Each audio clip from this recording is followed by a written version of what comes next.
ఏంటి రాజ్, కావ్యని ఎలా ఒప్పించి తీసుకురావాలా అని ఆలోచిస్తున్నావా? నువ్వు నా మాట విని పాటిస్తానంటే ఒక మంచి ఐడియా చెప్తాను.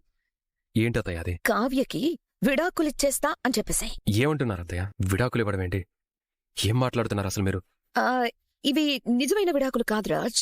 ఊరికే కావ్యని బెదిరించడానికి విడాకులిస్తున్నట్టు డ్రామా ప్లే చేయి చాలు అంటున్నాను. అలా నాటకం ఆడితే తిరిగి ఇంటికి వస్తుందా? వస్తుంది, ఖచ్చితంగా వస్తుంది. కావ్యకి నువ్వంటే ప్రాణం. అలాంటిది నిన్నొదిలి తనసలు ఉండలేదు కదా. కావాలంటే ఒకసారి ట్రై చేసి చూడు.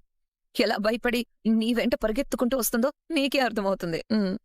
లేదత్తయ్య, తనకిప్పుడు నాకన్నా తన కడుపులోని బిడ్డే ముఖ్యం అనుకుంటుంది. ఆ రోజు ఆ బిడ్డ కోసం నన్ను వదులుకోవడానికి ఎలా సిద్ధపడిందో మీరందరూ చూశారు కదా. అదంతా అబద్ధం రాజ్. నేను చెప్పినట్టు చెయ్యి, ఖచ్చితంగా కావ్య తిరిగొస్తుంది. ఇదిగో డైవర్స్ పేపర్స్. వెళ్ళి ఇంటికి రాకపోతే విడాకులిచ్చేస్తా అని బెదిరించు. ఖచ్చితంగా కావ్య వస్తుంది. All the best Raj.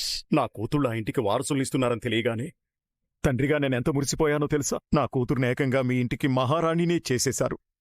అలాంటిది ఈరోజు తన తల్లితనాన్ని మాత్రం ఎందుకు దూరం చేయాలనుకుంటున్నారు? మీకు దండం పెడతాను అల్లుడుగారు, దయచేసి నా కూతురుకు అన్యాయం చేయకండి. మీ నిర్ణయాన్ని మార్చుకోండి. మార్చుకునేవాణ్ణి అయితే ఇంత దూరం వచ్చేది కాదు మావయ్య. అసలు ఈరోజు మీ కూతురు మీ ఇంటి గడపలో కాలు పెట్టాల్సిన అవసరం కూడా వచ్చేది కాదు.